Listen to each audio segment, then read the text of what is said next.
Nesse tempo comum que nós vivemos, o tempo da esperança, por isso a igreja se reveste de verde. Nós somos convidados por este evangelho de hoje a contemplar, eu creio que uma das cenas mais significativas da revelação de Jesus ao seu povo, ao povo de Israel.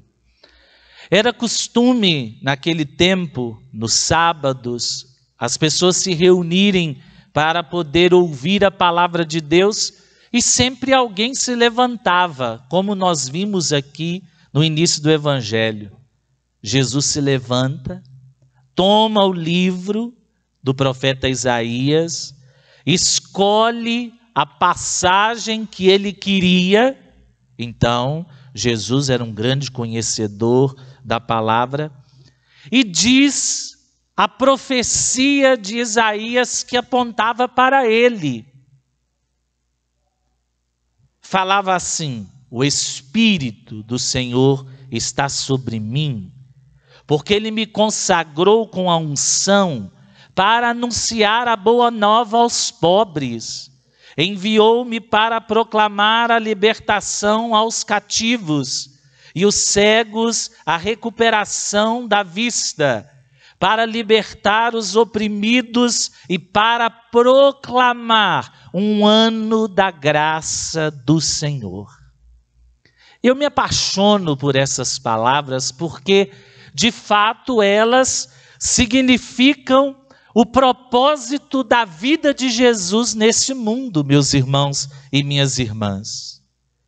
Ter o Espírito de Deus, ter a unção de Deus, para que serve? Para anunciar aos pobres, aqueles que não ouvem, aqueles que não enxergam, recuperar o que está faltando, aqueles que estão cativos nos seus pecados, nas suas dificuldades, trazer libertação e trazer o ano da graça. O ano da graça significa o momento em que Deus está pronto para poder derramar abundantemente a sua graça sobre o povo. Mas é necessário que nós, enquanto povo, enquanto escolhidos de Deus, saibamos que necessitamos estar abertos a esta palavra. Hoje muito se fala de Jesus, muito se escreve sobre Jesus, mas as pessoas têm se afastado muito daquilo que Jesus era e estão começando a reproduzir um Jesus que não tem nada a ver com o Jesus bíblico. Você imagina quantas pessoas brigam porque a igreja tem uma opção preferencial pelos pobres? Quando a igreja, através da pastoral dos direitos humanos, vai lá defender aquele que matou, aquele que fez o mal, muita gente arrupia o pelo e começa: ah lá, tá vendo? É só o ladrão que tem diante da sociedade um carinho a mais. E quem morreu? Nós não queremos saber. Todos são merecedores da salvação. Quem morreu, mas quem matou também. E Jesus fica do lado dos mais fracos, porque muitas vezes as pessoas que matam ou as pessoas que fazem algum mal sempre são julgadas com ódio no coração. E não pode ser assim. Nós não podemos julgar os outros com ódio, porque senão nós vamos nos afastando desta misericórdia que Jesus nos ensina. É interessante a gente perceber que aquele povo aonde Jesus nasceu, cresceu, que conhecia seu pai, sua mãe, sua parentela, eles não se abriram à graça. Porque ao invés de ver ali o enviado de Deus, viram apenas alguém que queria jogá-los todos na vergonha. Porque Jesus havia feito muitos milagres em Cafarnaum. Agora, estando na sinagoga de Nazaré, aquelas pessoas queriam os milagres, mas não queriam dar o passo na fé. Portanto, Jesus diz para eles: olha, nós temos muitos exemplos que os profetas não são aceitos em suas terras. Eliseu, com tantas viúvas, foi enviado uma viúva de Sarepta. Elias, com tantos leprosos, foi curar Naamã o sírio. Isso para nós tem muito sentido, porque às vezes nós cobramos de Jesus alguma coisa, mas não vivemos. Por que que Eliseu foi até Sarepta e esteve na casa daquela viúva e fez o milagre da multiplicação do azeite e da farinha? Porque aquela viúva colocou Deus em primeiro lugar, teve fé. Por que que Naamã, o sírio, recebeu a cura da lepra quando Elias o mandou se banhar no Rio Jordão? Até ele ficou meio resistente. Será que na minha terra não tem rios também para que eu possa me banhar? E os empregados dele disseram: Naamã, se ele tivesse te pedido alguma coisa difícil, você não teria feito? Já que ele te falou que é uma coisa fácil, faça isso. Naamã abriu-se a esta graça de Deus e reconheceu naquele homem de Deus enviado, Elias, a sua última sorte de ser curado da lepra. A viúva lançou a sua fé sobre Eliseu e ela viveu a partir de sua fé. E Jesus está dizendo para a sua comunidade: vocês não terão nada, porque faltam a vocês creem. Não com os olhos, mas com o coração. E é muito difícil crer com o coração. Sabem por quê? Porque o coração também é movido pelos sentimentos. E aí a gente começa a entrar num culto personalista. Olha o que Paulo está chamando a atenção dos coríntios. A comunidade de Coríntio estava lá toda tranquila, vivendo a fé, mas começou a se indagar. Espera aí, é Paulo que é o verdadeiro apóstolo? É Apolo? São aqueles que vieram do norte? São os judaizantes? Eles esqueceram que o ponto de partida e chegada da fé é quem? Jesus. Eles esqueceram isso. E esquecendo isso, Paulo diz para eles: olha, eu não convenci vocês através de inteligência, mas convenci vocês na fé, para que vocês pudessem se abrir à graça e ao poder do homem, de Deus, e não se basear na sabedoria humana. Nós estamos aí vivendo um tempo difícil, não é? O padre Robson sendo investigado, a pastora Flordelis, com aquela confusão, e muita gente bate palma para isso, bate tambor para maluco dançar, e a gente fica pensando assim, não é que, por que o padre fez isso? Por que a pastora fez aquilo? Por que aquele homossexual abusou do sobrinho? Por que aquela pessoa da Ubanda roubou? E aí a gente vai descobrindo que a fé é para ser vivida no fundamento de Cristo, não das pessoas que servem a Cristo. Porque as pessoas, elas de fato, às vezes vão frustrar a nossa ideia que temos dela. Mas Deus não nos frustra. Deus é misericordioso. Deus é objeto do nosso amor.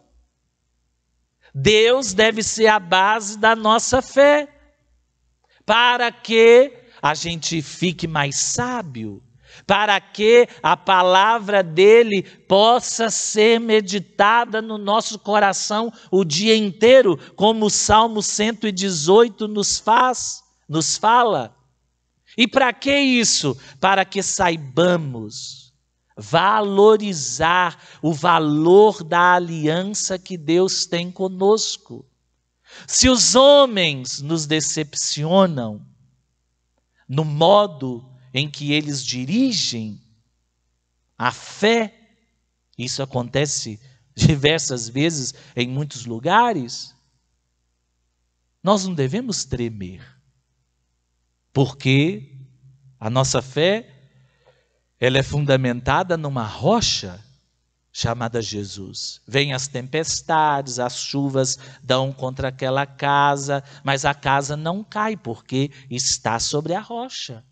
Agora, se a gente começar esse culto personalista, quando a gente descobrir uma coisinha pequena de alguém, a gente já rupia os cabelos. Não pode. E aí nós vemos, não é, hoje em dia esse culto personalista em muitas igrejas e até dentro da nossa igreja católica, não é? Os padres que são midiáticos, que aparecem mais, e aí as pessoas começam a querer exigir que o padre paroquial seja do jeito que o outro é. Não é assim que a gente faz? Cultos personalistas. Talvez a missa que eu celebre para você não seja tão interessante como a missa de um padre aí mais chique, mas é a mesma coisa. Vocês entendem que o culto personalista, ele nos cega para a graça de Deus? Tanto é que aqueles que estavam diante de Jesus viram nele o carpinteiro, viram nele o filho de José e de Maria, mas não viram nele o grande anunciador da palavra, o grande cumprimento da promessa feita em Isaías e que ele personalizou. O Espírito do Senhor está sobre mim. Olha para vocês verem que audácia de Jesus. Por que ele foi audacioso nesse sentido, diante de uma assembleia inteira? Porque ele sabia da sua identidade. Sendo filho, ele soube, nesses 30 anos que ele passou ali, vivendo no escondimento, aprendendo a obediência. Certa vez alguém chegou perto de mim e disse assim: padre, o que Jesus fez até os 30 anos? Ficou à toa, sem fazer nada? Não. Ele ficou se preparando para que pudesse, em 3 anos, anunciar a palavra. E ele fez muita coisa. Ele se encarnou, e quando ele se encarnou, ele já nos salvou, já nos deu valor. Só que os que estavam perto de Jesus não o viram do jeito certo, porque a imagem daquele carpinteiro, daquele filho de José, estavam mais fortes no coração deles. Tanto que eles começam até pensar em jogar Jesus precipício abaixo. E o Evangelho é de uma perspicácia e de uma fineza que diz assim: Jesus, porém, passando pelo meio deles, continuou o seu caminho. É interessante, estavam querendo jogar Jesus do precipício. Como é que ninguém viu Jesus passando por meio deles? Porque eles não queriam jogar Jesus, queriam julgar uma imagem que eles construíram de Jesus e que não era verdadeira. E às vezes nós somos assim também. Adoramos a um Deus que nós criamos na nossa mente e achamos que é o Deus verdadeiro. Porque, desapercebidos da fé e da esperança, deixamos que as aflições, as tristezas, as dúvidas de fé retirem de nós esta imagem do Deus que ama, do Deus que nos acompanha, do Deus que é próximo. Saibamos, irmãos e irmãs, hoje, olhar para Jesus e descobrir que Ele vem anunciar aos pobres a boa nova, vem proclamar libertação a quem está preso, vem recuperar a vista, vem libertar os oprimidos e vem proclamar o ano da graça do Senhor. E todos os anos a gente diz, o ano de 2020, o ano da graça do Senhor. O ano de 2019, o ano da graça do Senhor. Ah, mas esse ano não está nem valendo a pena. Outro dia alguém falou assim, quem comprou a agenda de 2020 está perdido, porque não tem jeito de nem encher a agenda. Por quê? Porque às vezes nós vivemos o tempo cronológico, esquecemos de viver o tempo da graça. Essa pandemia vai trazer para as pessoas algo maravilhoso. A vontade e a sede de Deus, que muitas vezes nós tínhamos perdido.